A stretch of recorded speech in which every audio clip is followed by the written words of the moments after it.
कृतज्ञता आप लोगों ने गाया है और बहुत बड़े अच्छे लोग यहाँ पर आए, एक बार जोरदार।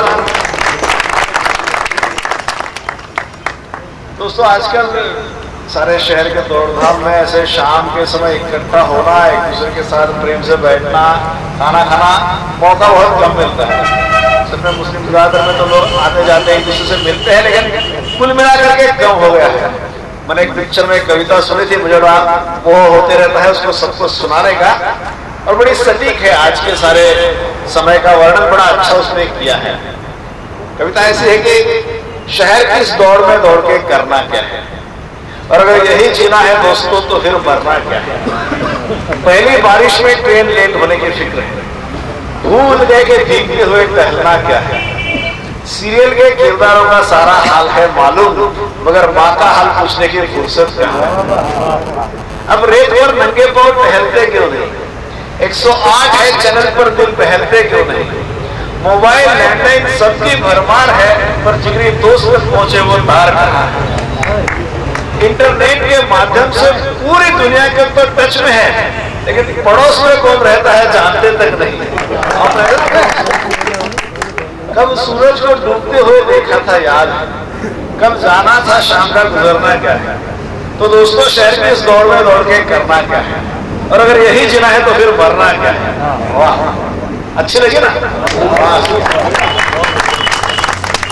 तो जिंदगी जीना आनंद के साथ वो छोड़ करके फिर किसी न किसी के पीछे भागना, पैसा प्रतिष्ठा सत्ता, इसी में लग जाता है आदमी, उलझ जाता है। खुदा ने बंदे को जिस कारण से भेजा वो काम रह जाते हैं, यूं ही चला जाता है। तो ऐसे इसमें एक दूसरे से मोहब्बत करने के इरादे से सब लोग इकट्ठा हुए हैं। तो एक बहुत बड़ा बहुत अच्छा एक प्रकार का अवसर है, मुझे बहुत आनंद है। आप सबका दिल से मैं स्वागत करता हूँ। आप सब लोग जन सामान्य नहीं इकट्ठा किए। सर से कहा था कि जो अलग अलग ट्रस्टी है, कोई स्कूल चलाते हैं, कोई बड़े अच्छे काम करते हैं, जिम खाना से संबंधित, इस प्रकार के लोग जिनको हम लोग कहेंगे नेतृत्व करने वाले, इस प्रकार के लोग आने से उनके पीछे सारा समूह चलता है। इस प्रकार के लोग आएंगे, सोचेंगे, तो उसमें से एक अच्छी शुरुआत ऐसे हो सकती है। अब जिसको नेतृत्व करना है समाज का, वो व्यक्ति कैसा होना चाहिए। वो व्यक्ति समाज को कुछ न कुछ देने के इरादे से आना चाहिए। स्वार्थी व्यक्ति समाज का नेतृत्व नहीं कर सकता है कि वह हमको कुछ न कुछ देना है। मैंने एक बढ़िया सी कहानी सुनी थी। अब लोग आते रहेंगे तो आप थोड़ा मेरी ओर ख्याल करिएगा, मैं कुछ आपसे कहने के लिए आया हूँ। लोग आते रहेंगे, बैठते रहेंगे, आप थोड़ा ध्यान इस तरफ रखिएगा। कहानी ऐसी थी, विदेश की कहानी है। क्रिसमस के समय एक जॉन नाम का लड़का, उसको उसके बड़े भाई ने एक कार भेंट के लिए गिफ्ट तोहफा दिया था।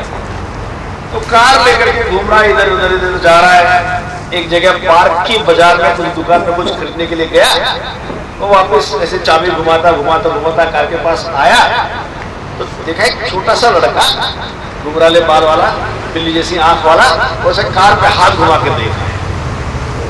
तो जैसे वो जॉन कार के पास आया तो बच्चे ने उसकी तरफ देखा, पूछा तेरी गाड़ी है क्या। हाँ मेरी गाड़ी है। तो बच्चे ने पूछा कितने में ली रे, कितने पैसे में ली। तो जॉन को लगा बड़ा तेज तरार लड़का है, छोटा है लेकिन कैसे सवाल पूछता है, तेरी गाड़ी है क्या, कितने में ली। तो बोले मैंने खरीदी नहीं है, मुझे पैसा नहीं खर्च करना पड़ा, मेरे बड़े भाई ने मुझे क्रिसमस गिफ्ट के दिया, प्रेजेंट करके दिया। तो छोटा लड़का उसकी तरफ देख होता है, अच्छा हो अच्छा। तो जॉन के दिमाग में विचार आता है, बोले क्यों तुमको ऐसे ख्याल आ रहे हैं ना, ये ऐसा कोई बड़ा भाई मुझे भी चाहिए, ऐसे ख्याल तुम्हारे मन में आ रहे हैं ना। तो छोटा लड़का तुरंत जवाब देता है, नहीं नहीं ऐसा बड़ा भाई मैंने होना चाहिए, ऐसे मुझे लगता है। अच्छा ऐसा है क्या, अरे कितना छोटा है लेकिन कैसे ख्याल इसके। बच्चे तो खिलौने चाहिए, तो ये चाहिए वो चाहिए, लेकिन ये सोचता है कि मैं देने वाला हूँ। अच्छा तो छोटा लड़का बोलता है कि चलो मेरे घर तक छोड़ दोगे मुझे। बोले हाँ ठीक है बैठो, घर के पास छोड़ दो। थोड़ा बाया दाया करके करके घर के पास पहुंच गए। तो बोले अभी थोड़ा ठहरो, मैं अभी आया, जाके अभी आया। गया, थोड़ी देर लगी। जॉन को फिर से इस प्रकार का ख्याल आया, बड़ी कीमती गाड़ी अपने घर के बाहर खड़ी है, तो आजू बाजू के लोगों पर थोड़ा वट पड़ता है, थोड़ा इंप्रेशन पड़ता है। इसलिए थोड़ा देर लगाता होगा। तो बच्चा गया अंदर और अपने छोटे भाई को लेके आया। छोटा भाई पोलिया से ग्रस्त, पैर ऐसे छोटे पतले, और उसको गोद में उठा करके लेके आया। उसको दिखाया, देखो वो जो दूर लाल रंग की चमक रही है ना गाड़ी, वो तुझे दिखाने के लिए मैं लेके आया। वो गाड़ी देख ले, ऐसी गाड़ी में तुझे खरीद के देने वाला। अच्छा, बोले इतना बढ़िया कि केवल गाड़ी देने के ऊपर की बातें, खोखली बातें नहीं है, खोखली बातें नहीं है, तो गाड़ी अपने भाई को दिखाने के लिए। अरे बोले यार तो ठीक है, भाई को जब गाड़ी लेकर देगा खुदा करे जल्दी वो दिन आ जाए, लेकिन अब बैठ मेरे बाजू में, और दोनों को मैं पूरे शहर की सारी पूरी जो सैर करा करके और जो सारे रोशनाई दिए लगाए सारे सबको दिखाने लगा। तो जिसको नेतृत्व करना है ना, ये बच्चे से सीखना चाहिए कि मुझे क्या चाहिए, ये नहीं मैं बड़ा भाई बनूंगा। समाज में बहुत सारा दिया है ना, आज हाथ पैर चंगे अच्छे हैं, पैसा टका अच्छा है, पद प्रतिष्ठा अच्छी है, तो अब मैं देने वाला हूँ। वही कुछ लोगों को आगे ले जा सकते हैं ना, वही समूह अपने पीछे आएगा ना, तो ये सबसे बड़ी कसौटी है समाज। नेतृत्व करना है तो आदमी है ना, ये देने वाला चाहिए, उदार चाहिए। और दूसरी एक बात है, देखिए ये ईर्ष्या द्वेष बैर भाव से आप ज्यादा लोगों को साथ में नहीं जोड़ पाओगे। प्यार मोहब्बत से ही लोग जोड़े जा सकते। एक बाल्टी में जहर यहाँ रख दीजिए और एक छोटा सा गुड़ का यहाँ रख दीजिए, तो मक्खियां चींटी कहाँ जाएगी? गुड़ के पास जाएगी। एक बाल्टी पर रखा है जहर, लेकिन कोई प्राणी सब दूर दूर चले जाएंगे, और यहाँ एक छोटा सा गुड़ का है या मध का है, तो सब वहां पे इकट्ठा हो जाएगा। कि लोगों को मीठा अच्छा लगता है, प्रेम अच्छा लगता है, चाहत अच्छी लगती है, कोई मुझे अपना है, कोई कंधे पर प्रेम से हाथ लगे, बस लोगों को अच्छा लगता है। तो जिसको सबको साथ में लेकर के चलना है ना, उसने ईर्ष्या द्वेष मन से निकाल देना चाहिए। बस प्यार मोहब्बत से ही लोग साथ में चलेंगे, चाह दे देंगे अपने आप के लिए, लेकिन आपका दिल साफ होना, नेक होना, ये बहुत जरूरी है। ये अपने समूह के लिए, सबके लिए प्रेम भाव होना, ये बहुत आवश्यक है। और इससे ही लोग जुड़ते हैं कि सब मेरे अपने हैं, ऐसे मुझे लगता है क्या, तो फिर मैं सबको जोड़ सकूँ। तो माँ को जैसे बच्चा अपना लगता है, जो सबसे अच्छा लड़का कौन है, तो मेरा ही लड़का सबसे अच्छा, जिससे माँ को लगता है। तो वैसे जो मेरे साथ समूह है, मैं जिम खाने का कोई मेंबर हूँ, मैं स्कूल का ट्रस्टी हूँ, मैं मस्जिद में कोई ट्रस्टी हूँ, जो भी काम मैं करता हूँ, मेरे साथ जुड़े हुए सब लोग मेरे अपने हैं, दिल के करीब है। ऐसा लगता है क्या मुझे, तो ही फिर मैं समूह का नेतृत्व करने के लायक। और एक बात है, जिसको लोगों को लेके चलना है साथ में, उसका अपना आत्मविश्वास अच्छा होना चाहिए। वो अपने इसमें भी थोड़ा बीबी से डरने वाले लोग होंगे ना अपने बोले सब लोग नहीं, सब एक था, बोले आज तो इतना हमारा झगड़ा हो गया, और ऐसी हुई आखिर वो घुटने पर बैठ गई। वाह, बड़े बड़ा मर्द आदमी है। क्या बोली? बोले चुपचाप वो पलंग के नीचे से बाहर आ जाओ, ऐसे। तो बोले हाँ मेरे लिए गर्म पानी रख दे नहाने का, नहीं तो बोले नहीं तो क्या कर लोगे? तो बोले ठंडे से नहा लो। तो ऐसा है ना, वो फिर नेतृत्व नहीं कर सकते। आपको बड़वा पता है, अपने पास बड़वा है, वहां गायकवाड़ स्टेट था। तो गायकवाड़ स्टेट जो बना, वो छोटे लड़के को गोद लेकर के बना। बारिश नहीं था, तो गोद लेने के लिए 3-4 बच्चों को बुलाया था, अच्छे कपड़े पहना करके, अच्छा कुछ खाना पीना, खिलौना विलौना, और बड़ा महल था, बड़ी हरियाली थी, और सब दिखाया, सब खुश हो गए बच्चे। फिर पूछा तुम यहाँ क्यों आए हो? पूछा क्यों आया है? तो अच्छा खाना है, पहनने के लिए अच्छा है। दूसरे को पूछा क्यों आया है? तो बोले खेलेंगे, मजा आएगा, जरा छुट्टियां मनाएंगे। तीसरे को पूछा तुम यहाँ क्यों आया है? तो बोले मैं यहाँ राजा बनने के लिए आया। बड़ा के महाराज सहजराव गायकवाड़ बहुत बड़ा नेक काम किया, अंग्रेजों के समय वहां के राजा थे। तो बच्चा था, उस समय से उसके दिल में पक्का कि मैं राजा बनने के लिए आया। तो अपने आप पर पूरा भरोसा, अपने आप पर पूरा विश्वास, ये नेतृत्व की बहुत बड़ी कसौटी है। और जिद चाहिए, क्योंकि समूह को सही रंग पर चलाना है। एक चीज ऐसी रहती है जिसमें आदमी का मन खींचा जाता है, और एक चीज ऐसी है कि जो सही है, जिसको करना ही चाहिए। तो जो करना चाहिए वो इतना प्रिय नहीं होता है, और जहाँ खींचा जाता है तो गलती हो जाता है। दूसरे की चीज खुले पे दिख गई, लगता है चलो ले लूं, मुफ्त में आ जाएगी, लेकिन ये सही नहीं है। तो सही सबको ले जाना है तो आदमी पक्का चाहिए। किरण बेदी नाम सुना आप लोगों ने? अन्ना के साथ ही, अन्ना हजारे के साथ में किरण बेदी बड़ी जिद वाली। जब भारत देश की पहली लेडी पुलिस इंस्पेक्टर बनी, स्त्री होने के बावजूद भी वो पुलिस इंस्पेक्टर बनी। और दिल्ली की जो गणतंत्र दिवस की परेड 26 जनवरी की, उसमें किरण बेदी ने आगे जाना है और हाथ में खुली तलवार और लेफ्ट राइट 15 किलोमीटर चलना। ऐसे ही उस पर मौका उसको मिल गया, लेकिन उसके जो बड़े साहब थे, सीनियर अफसर, उन्होंने किरण बेदी का नाम बदल दिया, दूसरे किसी को वहां लगा दिया। नाराज हो गई, बोले मेरा नाम क्यों बदल दिया? तो बोले मैडम वो स्त्री का काम नहीं है, एक तो मिलिट्री का ड्रेस पहन करके और चुस्ती के साथ चलना पड़ता है, स्त्री के लिए संभव नहीं है। और हाथ में खुली तलवार और 15 किलोमीटर चलना राजपथ पर। तो बोले आप कैसे तय कर लिया कि मैं नहीं कर सकती? मैं करके दिखा दूंगी। अभी 26 जनवरी को 2 महीने बाकी है। सुबह उठ करके किरण बेदी ने चालू कर दी प्रैक्टिस। 15 किलोमीटर चलना है तो चलो 20 किलोमीटर चलेंगे, और वैसे एकदम कड़क लेफ्ट राइट, हाथ में तलवार लेकर, जरा भी ढीला नहीं पड़ना, जरा भी सुस्ती नहीं होनी चाहिए। 1 महीने के बाद उसने देखा, देखो सर कैसी चल रही हूं मैं, और 15 किलोमीटर यूं ही चल सकते हो। ठीक है मैडम, अब आप नहीं कर सकते। इंदिरा गांधी देश की प्राइम मिनिस्टर थी, उसने देखा कि 24 साल की तेज तरार कोई युवक लड़की युवा, और वो पुलिस पलटकर लीडिंग कर रही, नेतृत्व कर रही है। तो कौन है? किरण नाम है इसका। बुला उसको, सुबह ब्रेकफास्ट के लिए मेरे साथ बुला, नाश्ते के लिए बुलाया, किरण बेदी के साथ ब्रेकफास्ट किया इंदिरा गांधी ने। फिर ट्रैफिक पुलिस इंस्पेक्टर बने, दिल्ली के ट्रैफिक पुलिस इंस्पेक्टर। और दिल्ली की ट्रैफिक यानी कोई सिग्नल नहीं माने, कोई कहीं भी गाड़ी घुसाया, दाएं और बाएं कुछ भी, और ट्रैफिक जाम हमेशा समस्या, और कहीं भी पार्क करके रख दे, सारे लोग फिर पीछे चले जाए, जाना पड़े। तो किरण बेदी ने गलत पार्क किए हुए व्हीकल उठाना शुरू कर दिया। क्रेन लाई, जो आजकल जो क्रेन है ना, तो उसकी शुरुआत किरण बेदी ने की। लोग बोले किरण बेदी नहीं, क्रेन बेदी है, व्हीकल उठा दिया। तो इन लोगों को डिसिप्लिन में लाना है तो इसी प्रकार से लाना पड़ा। तो एक बार किरण बेदी का जो हाथ के नीचे जो अफसर था, पुलिस अफसर, उसने कहा मैडम यहाँ पर एक गलत पार्क की हुई गाड़ी है, प्राइम मिनिस्टर की गाड़ी है, इंदिरा गांधी की। इंदिरा गांधी नहीं बैठी थी, ड्राइवर कोई गैरेज में गाड़ी लेके आया था, लेकिन गलत जगह पार्किंग थी, प्राइम मिनिस्टर की गाड़ी। बोले मैं क्या करूं?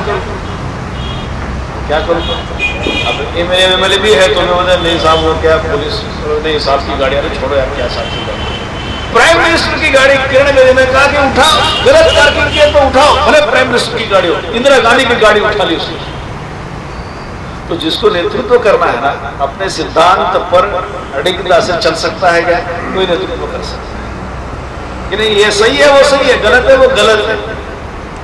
हम लोग क्या करते हैं, ट्रैफिक पुलिस रोका है, ठहर जाओ, चलो लाओ 250 रुपये का स्लिप बनाओ, ले लो ना मामा, 100 रुपये ले लो, आपके भी बीवी बच्चे हैं, हमारे भी है, क्यों पकड़ के रखते हो, चलो छोड़ो, है ना? तो फिर वो नहीं, वो मिट्टी के पैर वाला हो गया, ढीला पड़ गया, माटिना ढेफा पर पानी पड़ो, ढेफो हो गई। ऐसा नहीं चाहिए। जो पूरे समाज को सही रास्ते पर ले जाना है तो अपने लिए आदमी पक्का चाहिए, अपने के लिए कोई छूट छाट, मैं बोलूंगा बराबर सीधा, सबको लेके भी चलूंगा। ऐसी ताकत चाहिए ना, ऐसी ताकत चाहिए। पूरे देश के पहले गृह मंत्री बने, क्या नाम उनका? सरदार वल्लभ भाई पटेल।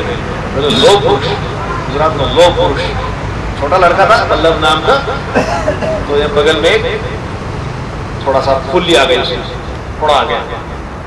उस जमाने में तो डॉक्टर थे नहीं, तो गांव का लोहार लोहे की सली गर्म करके उसका दाम देता था, कि वैद्य कोई नहीं थे। तो छोटा लड़का अपना कमीज उठा करके दो, अब वो सफेद पीले रंग का सारा ऐसा बड़ा उसका सारा वो और भरा हुआ सारा, छोटा लड़का था, तो वो जो लोहार था उसका हाथ थरथराने लगा, वो हिम्मत नहीं हो रही। ठीक है लाओ मेरे पास, वो पकड़ी और अपने हाथ से अपने बगल में चर्र से दबा कर रखा, तो चमड़ी जलने लगी, उसकी गंध सब जगह फैलने लगी, वो सारा दूषित खून वो परू सारा जल गया। लोग देख के चौंके, हिम्मत वाला लगा। छुटपन से होनहार बिरवान के वो तो चिकने बात, छुटपन से ये सारा कुछ, कोई संकट से भागेंगे नहीं, छुटपन से उसका सामना करेंगे। तो उस समय तो अंग्रेजों ने ऐसी चाल चली थी, देश भर में पूरे 600 छोटे छोटे राजा रजवाड़े थे संस्थानिक, कि भाई जिसको हिंदुस्तान में जाना है हिंदुस्तान में, जिनको पाकिस्तान में जाना है पाकिस्तान में, और जिनको अपने आप का आजाद एक नया देश ऐसे डिक्लेयर कर देना है, उनको सबको छूट 600 लोग। अब चलो भाई आपका एक नया देश बनेगा, तो सबको एक आकांक्षा जल गई, सरदार पकड़ने का नहीं, अभी जो हो गया सो हो गया, ये पूरे देश में आप अपना सब राजकाज राजपाट सारा विलीन कर देना चाहिए। बड़ी हिम्मत के साथ, बड़ी ताकत के साथ पूरे देश को एक अखंड बनाया। ये नेतृत्व करना है ना, तो ये ताकत होनी चाहिए। और जिसको नेतृत्व करना है तो ये सब अपने हैं, ये अपना है, ये पराया है, ऐसा भेदभाव उसमें नहीं चाहिए। कुछ लोगों में रहता है कि हमें अपनी ज्ञाति में मानस चाहिए, वो इम्पोर्टेंस है तो आप बाकी बोला तो मार खा, ये नहीं चलेगा। तो यार रहते सब मेरे हैं ना, किसी ज्ञाति के हो, किसी धर्म के हो, किसी भाषा के हो, किसी प्रकार से हो, यहाँ के सारे मेरे हैं। ये तापी में बाढ़ आई थी तो पानी घुसा तो सभी के घर घुसा ना, ऐसे थोड़ी हुआ कि शेख के घर घुसा, सेठ के घर नहीं घुसा, खट्ट के घर घुसा, इसके घर, ऐसा तो नहीं है। सिर्फ पानी घुसा, कुदरत में सब समान है। धरती कंप आया कच्छ में तो ब्राह्मण मर गए और बनिया बच गए, ऐसा थोड़ी हुआ। जो आया सब, तो हम लोगों में क्यों भेदभाव, फिर ये अपना वो पराया। जो नेतृत्व करना है, मुख्यमंत्री बनना है, प्रधानमंत्री बनना है, समाज का अग्रणी बनना है, तो उसमें कोई मन में भेदभाव नहीं चाहिए। लेकिन ये बड़ा कठिन काम है। अब जो इंदिरा गांधी ने ऑपरेशन ब्लू स्टार करवाया 1984 में, अपनी पीढ़ी को सबको याद है, भिंडरा वाले, जगजीत सिंह चौहान, गंगा सिंह धिल्लोन, ये सारे नाम थे। और हरमंदिर साहब में गोल्डन टेम्पल के अंदर बैठ करके देश को तोड़ने की सारी साजिश ये लोग कर रहे थे कि खालिस्तान एक अलग बनाओ, और फिर बाहर से अमेरिका से इसको समर्थन मिल जाए, कनाडा से समर्थन मिल जाए, यूरो से समर्थन मिल जाए। इंदिरा गांधी ने मिलिट्री घुसा दिया जो भी हो जाए, और एक बहुत बड़ा बवंडर पूरे देश में खड़ा हो गया। ऑपरेशन ब्लू स्टार ये सफल हो गया।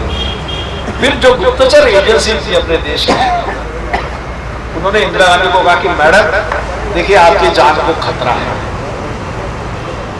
खतरा किससे है? जो आपके बॉडीगार्ड में सिख लोग हैं उनसे खतरा है, आप उनको हटा दीजिए। अब ठीक है, प्राइम मिनिस्टर तो जान बड़ी कीमती है, थोड़ा भी जोखिम लेना ठीक नहीं है, लेकिन इंदिरा गांधी ने कहा कि ये ठीक है कि मेरी जान को खतरा है, लेकिन मैं सिख बॉडीगार्ड अगर हटा दूंगी तो पूरे देश को एक मैसेज जाएगा कि सारे के सारे सिख बेईमान है, गद्दार है। ये बहुत गलत है, ये है नहीं सही। 2-4 लोग होंगे, 50 लोग होंगे, वो सारे हैं वहां बैठे थे, उनके ऊपर कार्रवाई हो गई है सबके ऊपर, लेकिन अब हर एक को शक की नजर से देखना ये ठीक नहीं है। और प्राइम मिनिस्टर अगर ऐसा करेगा तो पूरा देश ऐसा करने लग जाएगा, पूरे देश का वातावरण जहरीला हो जाएगा। ये मुझे मंजूर नहीं, चाहे मेरी जान भले चली जाए। क्या हुआ? देश का कमनसीब 31 अक्टूबर 1984 सतवंत सिंह और बीएन सिंह ने अपनी कार्बाइन इंदिरा गांधी के शरीर में खाली कर दी। इंदिरा गांधी की शहादत हो गई देश की। लेकिन ये जो उन्होंने भूमिका ली, नहीं, मेरे किसी कर्तव्य में, किसी मेरे क्रिया प्रतिक्रिया में, मेरे किसी भाव प्रतिभाव में ऐसा प्रदर्शन नहीं होना चाहिए गलती से भी ये पूरे की पूरी कौम इस प्रकार की ये नहीं होना चाहिए। आजकल सबको आदत लगती है शक्का की नजर से, शक की नजर से देखने की, ये बड़ा गलत है। मैं आरएसएस से संबंधित हूँ, पूरी जिम्मेदारी के साथ कहता हूँ, ये बहुत गलत है। एक दूसरे को इस प्रकार की शंका की नजर से देखना ये बहुत गलत है, ये बेईमानी है, ये ठीक नहीं, ये दूर होना चाहिए। इसके लिए इस प्रकार से जाना मिलना, एक दूसरे के साथ बैठना उठना खाना पीना, ये बहुत बड़े पैमाने पर होने की आवश्यकता है, देश की आवश्यकता है, बहुत जरूरी है।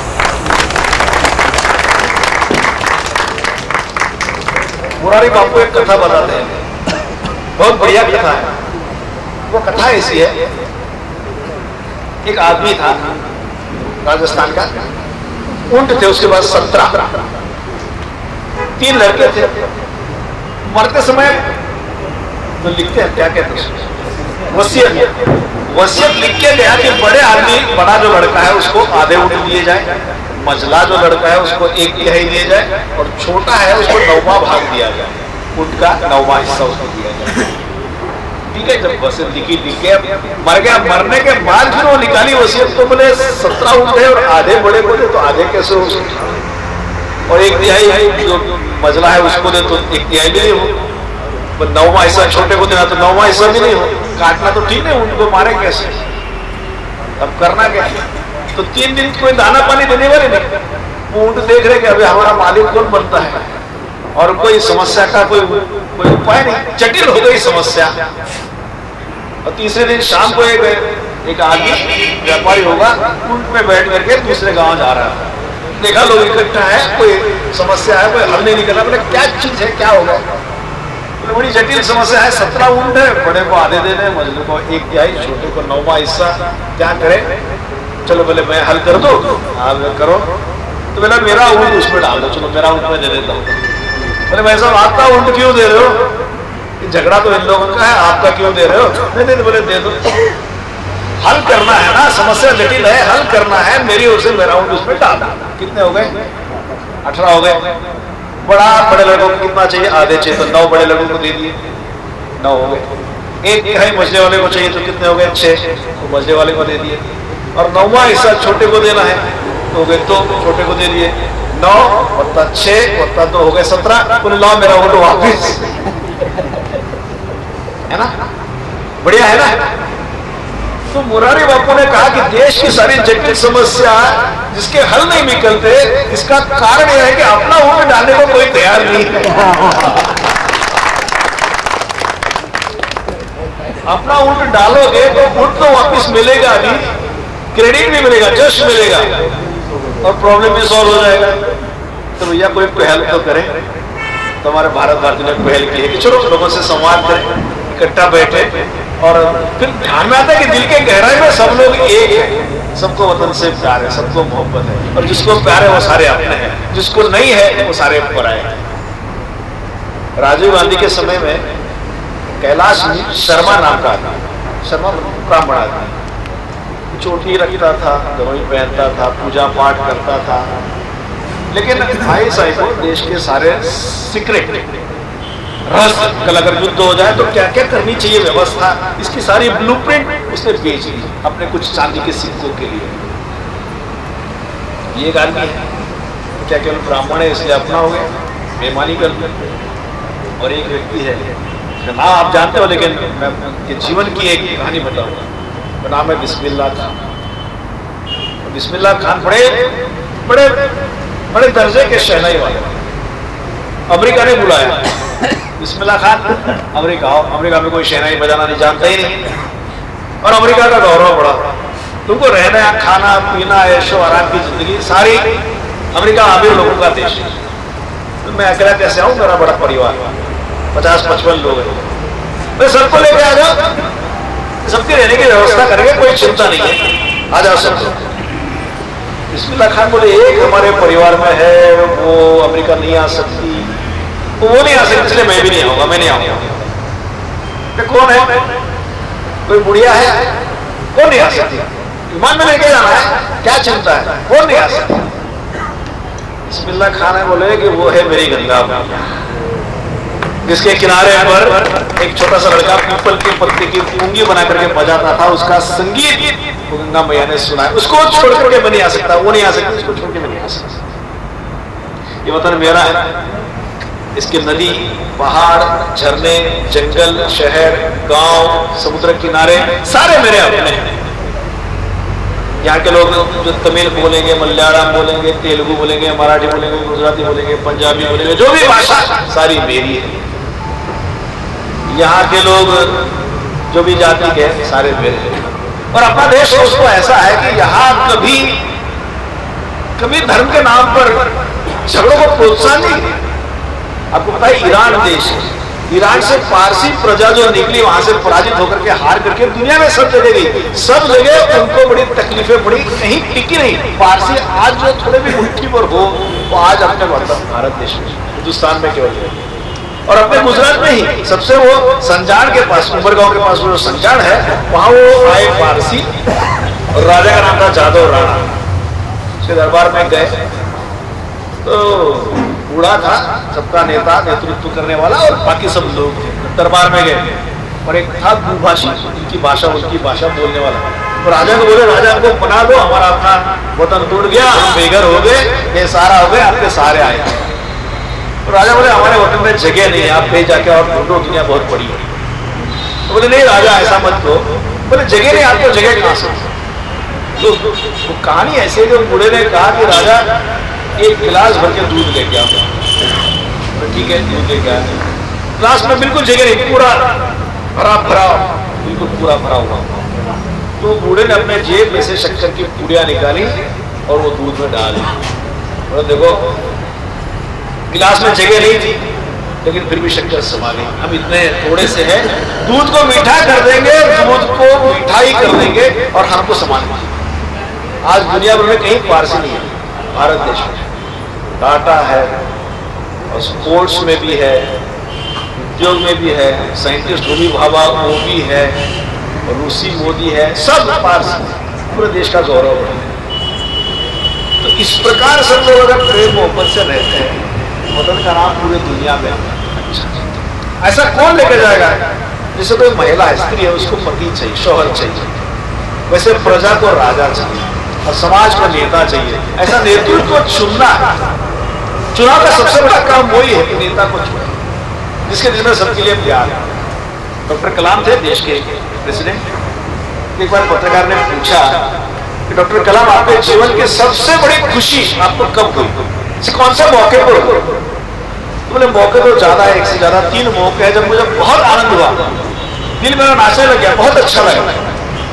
पूछा भी कौन से मौके? तो सबसे पहला तो अवसर वो जब हमने SLV 3 के माध्यम से एप्पल उपग्रह अंतरिक्ष में भेजा। हम लोग आजकल जो मोबाइल फोन करते हैं, सारे अंतरिक्ष के माध्यम से लोग, तो पूरे देश दुनिया की सारी दौड़ में अंतरिक्ष में सैटेलाइट भेजने वाला देश हो गया। मुझे बड़ा आनंद आया, बड़ा हर्ष हुआ। दूसरा, हमने देश की सुरक्षा व्यवस्था मजबूत बनाने के लिए अग्नि मिसाइल बनाया, जो एटॉमिक वेपन लेके जा सकता है, और उसकी ट्रायल हुई, कसौटी हुई, तो अग्नि मिसाइल सबसे सफल ऐसे हो गया। तब मुझे बहुत आनंद आया। बोले, तीसरा आनंद कौन सा?